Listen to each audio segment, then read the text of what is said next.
but first, the guests. We got Hall of Fame running back Emmitt Smith. We got Hall of Fame running back Jerome Bettis. We've got, I can't say future Hall of Fame running back, but Pro Bowl running back Alvin Kamara. I'm just focused on the running backs. Yeah. Rushing champ Derrick Henry. Got some, I mean. How about your guy, Tua? Tua Tagovailoa. I'm going to tell him he should be the #1 pick. And he should be the #1. Should be the #1 pick. I don't think he's going to be. But he won't be the #1 pick, yeah. Do you agree with me he should be the #1 pick? I think he's the most talented Okay, all right, my guy can't see. I hedged that just a little bit. I hedged that just a little bit. Smart little hedge. I like it. Yeah. All that. Hey, and Gardner Minshew. We got a lot of people. I'm going to tell her that Jenna wants to go on the RV trip with him. Yeah. Gardner Minshew's going to stop by. Gardner Minshew. All that and more. All right. So much to look forward to, but for right now, let us go viral. Yesterday at the Pro Bowl in Orlando, NFL players participated in a fun game of dodgeball. Russell Wilson got taken out, and Colts offensive lineman Quentin Nelson got hit right in the face. So the game came down to Jarvis Landry against Jalen Smith, and Juice caught the ball to win it for the AFC. Look at that. We'll have to ask Jarvis about this catch when he joins us in Miami. That was another pretty name. Slick by Jarvis Landry right there. The little bait and switch. Just saying, he had the two dodgeballs. So on the off chance that we are invited down, this is how we would dress and stand, waiting for the balls to come our way. For people under 35 watching the show, this is from a movie, Dodgeball. Yeah. That I feel like maybe has lost some of its contemporary relevance, but it's a funny movie. It's a funny movie. It's a funny movie. At some point, a guy gets hit in the head with a wrench. It's pretty good. Yeah, you can dodge a wrench, you can dodge a ball. There you go. I strongly recommend it. I don't know if it skews to our demographic. They couldn't Photoshop any rec specs on me? I mean... they didn't do a great job with the candy Photoshop. It's the rec specs is what you're pointing out. There's a few other things Go a little Antoine Carr there, I mean, you know. That I feel like could have been adjusted a bit, but blame that on the movie. Can you look at Nick's "I'm ready for you" stance? I'm ready. Look at your stance. That's Nick. I'm ready. I'm a little. Jenna, that's how I imagine Nick showing up at the gym to work out with you. I see that look right there. You went too far. That's with too the gloves and everything. Okay, let's lift, Nick. Got a lot of jokes over there. Okay, Nick. Got a lot of jokes on that side of the table. Okay. That was funny. Our boys in graphics. Time now for stories to start your morning, sponsored by Sprint. Switch today. So LeBron and Giannis were voted captains for the NBA All-Star Game. The rest of the starters from the East. Here we go. Kemba, Trae Young, Pascal Siakam, Joel Embiid. Out West, you got James Harden, AD, Kawhi, and Luka. Nick, just curious, did they get this right? I got one small gripe and one major gripe. Okay. The one small gripe is I think you can make a case for Nikola Jokic over Kawhi Leonard because of the games missed. Not due to injury, but due to load management for Kawhi. That's the small one. I love Trae. I'm very high. I was as high on Trae coming in the league as anybody. Trae Young's team is in last place. Yeah. Jimmy Butler has the Miami Heat this close to the 2. In fact, they are right now, I believe, the 2 seed out east. Jimmy Butler should have been an all-star starter over Trae Young. That's the only real beef I have. Trae can be an all-star, but shouldn't be a starter. One other quick note, Canny, 10 starters. 4 of them international players. We have a guy from Nigeria via Greece, my large adult Slovenian son, and 2 players from Cameroon. Cameroon's not some gigantic country. 2 all-star starters from Cameroon shows the true international nature of the NBA game. No, it does, but going back to the beat that Jimmy Butler should have with the voting process, it should be positionless basketball when you're talking about the starters for the All-Star game. Jimmy Butler should absolutely be an Eastern Conference starter for that All-Star team. 1000%. I guess Jimmy Butler got beef with everybody in the NBA. Yeah. He should have beef with the process as well in selecting the All-Stars. Knowing Jimmy, I'm sure he won't complain about it or say a word to anybody. Back to football now. Ever since Jimmy Garoppolo's interception in the divisional round, the 49ers have gone with a run-heavy offense to the tune of 15 pass plays, 72 run plays. But Jimmy G says he's, quote, motivated by people questioning his workload.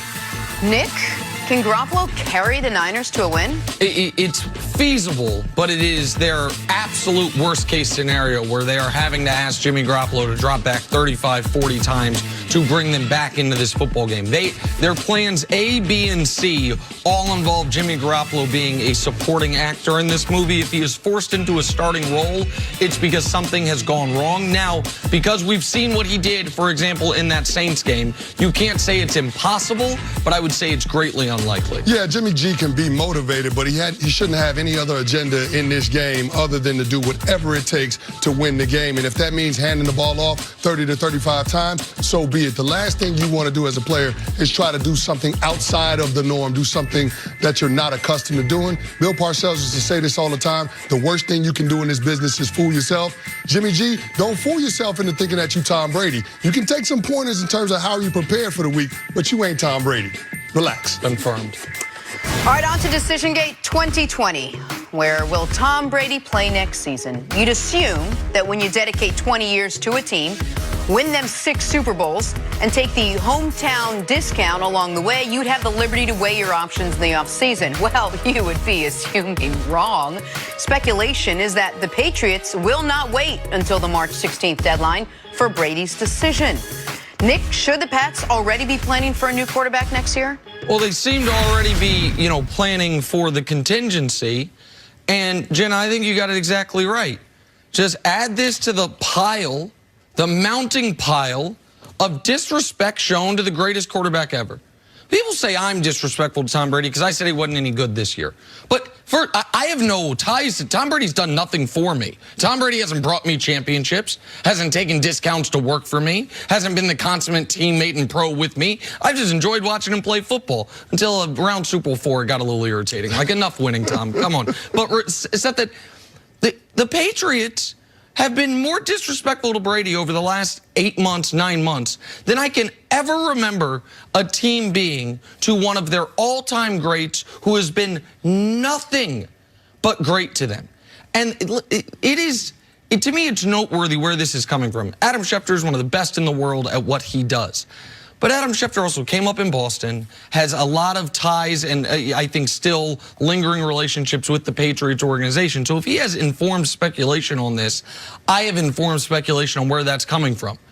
And the fact that the Patriots are trying to rush Tom Brady into this decision, the first time he's ever a free agent, basically saying, we need you to make your decision before free agency begins, when the only thing he got out of him this last contract negotiation was the opportunity to actually be a free agent. If I'm Tom, that's infuriating.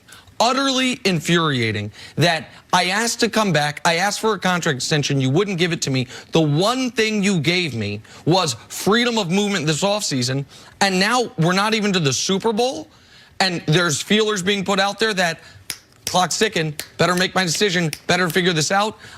That would bother me immensely if I were Tom or anyone close to him. Well, I'm sure it bothers him. He's infuriated and he feels disrespected. But the one thing that he can also say is this is not something that he didn't expect. Because this is how Bill Belichick has done business with all of the star players that have come through the Patriots during their dynastic run over the last couple of decades, whether it's Richard Seymour, whether it's Vince Wilfork, it doesn't matter who it is. I mean, Bill Belichick usually moves on from you a year early as opposed to a year late. And you saw that a couple of years ago, Bill Belichick wanted to rip the Band-Aid off then and move on from Tom Brady and extend Jimmy Garoppolo and keep the dynasty pushing, but he wasn't afforded that luxury because Robert Kraft stepped in and superseded Belichick's authority. So it was a situation where the owner forced Bill Belichick's hand in terms of making sure that Tom Brady was going to remain the starting quarterback.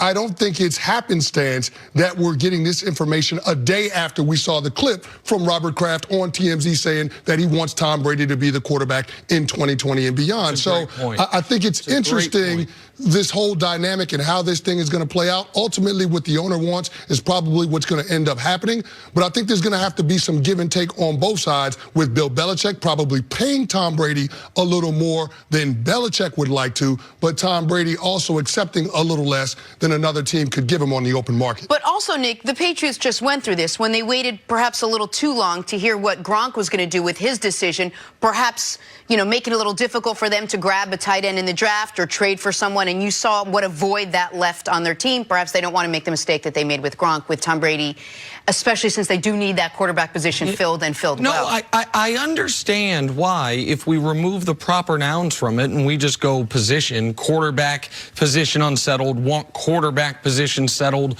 as early as possible, of course that makes logical sense. But March 16th is well before the NFL draft. March 16th is the opening of the basic legal tampering period in the NFL. It's the very open of free agency.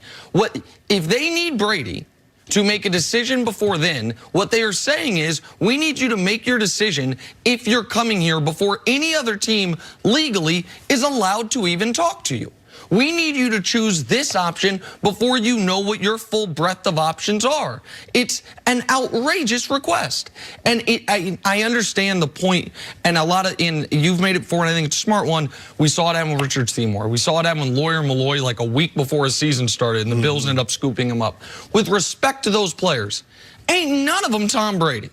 And so I would have thought he had, and I bet he would have thought, okay, I've graduated past the Patriot way, at least to a degree, and you're right that the owner will get what the owner wants, but I do wonder if Belichick is hard and fast in his belief on this, Canty, and if Belichick might also himself put the owner to a decision, which is, if you meddle in this again, you are choosing Brady over me. That it will be the fracturing moment in our relationship, and while you might believe, like Tom does, he's got 3 years left, how many years do you think I got left? How many years do you think I have left as the best coach in football?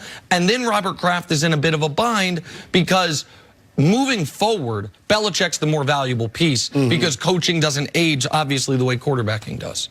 All right, let's take a little turn, talk some